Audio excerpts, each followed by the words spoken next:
Thank you very much for that introduction. Well, I want to start talking about the climate change holocaust, which I was recently educated, in fact, by the latest article by Mr. Dreesen, in which he points out some of the depredations of Greenpeace. He points out that 2.5 billion people around the world are energy deprived. They do not have the electricity that we're all accustomed to. They don't have the modern conveniences. As a result, they must burn wood and dung for heating and cooking, which results in lung diseases for many of them. 2 million people die because of these lung diseases every year. The vast majority of these victims are women and children. I'm quoting from Mr. Dreesen's latest article, so I'm sure he can emphasize. But I wanted to start because that's just the beginning of the climate change holocaust, because these people don't have electricity because of these environmentalist activists who don't want to see the construction of the new power plants in these poor countries, and they campaign against it. They stop governmental funding for these projects in these poor countries, and so 2 million people die annually as a result, most of them women and children. Another crusade of the eco-activists, Greenpeace types, has been against the development of the new crops, the bioengineered crops. They developed, as many of you probably know, a corn maze, which better enables humans to process. The corn is actually rich in beta-carotene, which humans turn into vitamin A. Now, so there are projects that will give these seeds for this golden corn for free. They give them away to poor farmers for free. The vitamin A prevents blindness and saves lives, and 2 ounces a day would end the childhood malnutrition, blindness, and that results from deprivation of vitamin A. So this results in since the invention of this new rice, 8 million children have died around the world from vitamin A deficiency that the rice would have prevented.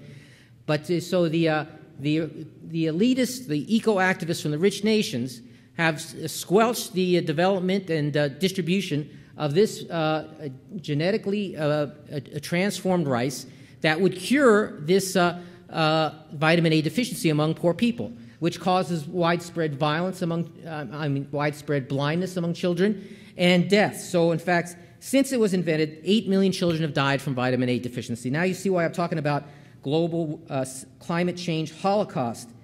You have another million children, another million people per year, mostly women and children, have died from malaria. So this is another crusade of Greenpeace, where the DDT in poor countries, if you use this DDT, it repels, it actually murders, slaughters these disease-spreading mosquitoes. And where it was used, it was destroying the spread of malaria. Since it's been shut down, malaria has rejuvenated, and so you have now another million people killed per year, mostly women and children. So you see how this is adding up. You see the toll that we're getting here is beginning to rival the, in fact, original Nazi Holocaust. So talk about the concept of deniers. Who are the real deniers? I mean, there's actually a Holocaust going on right now, a climate change Holocaust that's being perpetrated by these eco-activists. And yes, one of the lessons for us to draw here that I want to urge is to go on the offensive against these malefactors of bad science that are plaguing the human race, who actually have brought on another Holocaust. So this brings new meaning to the concept of deniers, in fact, and so let's be aggressive. Now, my original goal here was to talk about the economics and politics of climate change. And the economics of climate change are very simple, because if you increase the cost of energy, as Obama promised when he was running, secretly promised to some of his supporters, under his plan, electricity costs would necessarily skyrocket. When you raise the price of energy, it's like another huge tax on the economy. So it sharply reduces economic growth, wages, income, job creation. And of course, this hurts the poor the most. Everything these people are trying to do hurts the most vulnerable people the most. And we have documentation to prove this. Now, during the 1970s, the establishment told us that the terrible economy at the time, the stagflation, which ultimately ended in double-digit inflation and double-digit unemployment at the same time, which they had said was impossible, They said that was caused by the oil price spikes created by the Arab oil embargoes. And now these same people, the same establishment is telling us, well, we got to do the same thing to ourselves now because that's necessary to rescue the planet. They want to recreate the same skyrocketing cost of oil and energy that plagued the economy in the 1970s, which had such negative results on American well-being. So the central factor here is everything they're proposing is going to increase the cost of energy. It's like a new tax on the economy,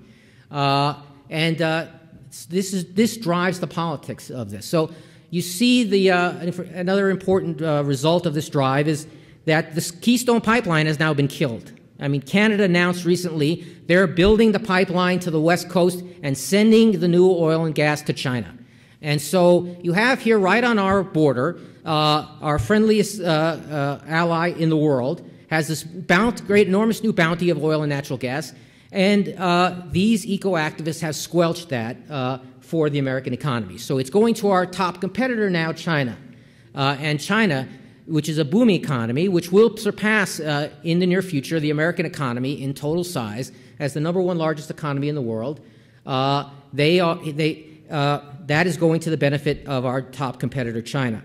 All of this gives new meaning to President Obama's chief scientist, who said the goal is to, quote unquote, these are his words, de-develop America. We need to de-develop our economy. And yes, they're being very successful at doing that. So this is the ultimate result of the economics of climate change. It's the de-development of America. Now, here's the politics of it. The important politics of this is that within the Democrat Party, this is creating an enormous divide which will bubble up in the 2014 and 2016 elections. The watchword is green versus blue. They are alienating the blue-collar workers that were once the backbone of the Democrat Party. They have walked on from those people. They're old news, and they're not really interested in their needs and their concerns. And the Keystone Pipeline just highlighted that. Millions of jobs that were going to be created. You hear President Obama talking about the need for infrastructure. Here was a critical infrastructure project that was going to be financed entirely by private sector money. And the president slow walks it until the thing dies. So this is creating disaffection among blue-collar workers. Maybe you don't know that inequality has skyrocketed ever since Obama has been president, because the average income of the middle class has declined the entire time. The number of the poor have skyrocketed. There is no lift in the economy to create rising incomes for the bottom. It's actually 80%, has been declining since he's been president. Only the top 20% have had incomes going up. And that's because of the stock market's doing as a result of the Fed and other things. So you have, in fact, rapidly increasing inequality under President Obama. And you have rapidly increasing poverty. You have declining middle-class incomes. Basically, it's a reverse indicator. If you read his speeches, you can expect the opposite to occur of everything the man says.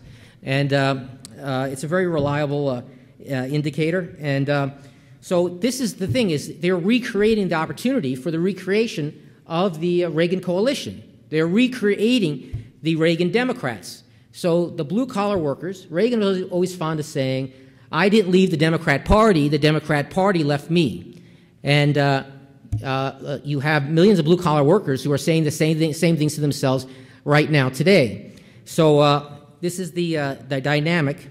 And in fact, I wanted to read to you, I just published an article at Forbes.com I have a new series going there about how to restore the American economy and recreate a booming economy. The first piece is on tax reform. And so here's one of the first comments. Here's, in fact, the first comment that was posted. The commenter says, there's a fundamental conflict between economic growth and environmental protection. All of the inputs to the economy come from the environment, and all the waste produced by it return to the environment. Since we live on a finite planet, it's not possible for the economy to grow forever. So he says, how does this end? Is the goal here to destroy the planet our economy depends on? Well, what that creates is another fundamental divide here between the parties. This difference is going to become more obvious. But right now, the Republican Party is in favor of economic growth, and the Democrat Party is not. And that's what this comment, which I'm going to, in fact, quote from repeatedly in future in future articles and in a future series I'm going to be doing for the Heartland Institute on how to recreate traditional American economic growth and prosperity. But what this commenter says reflects the heart and soul of today's Democrat Party. Today's Democrat Party, which is departing from blue-collar workers. A key difference between the two parties. The Republican Party is in favor of economic growth. The Democrat Party is not. And so that's got to be a fundamental theme. So I expect as part of these results, you're going to see another political earthquake this fall, analogous to the earthquake you saw in 2010. Harry Reid will join millions of people on the long-term unemployment line, being fired as Senate Majority Leader. And that is just going to be a precursor to 2016. So that's my observation on the economic and political implications of climate change. Thank you.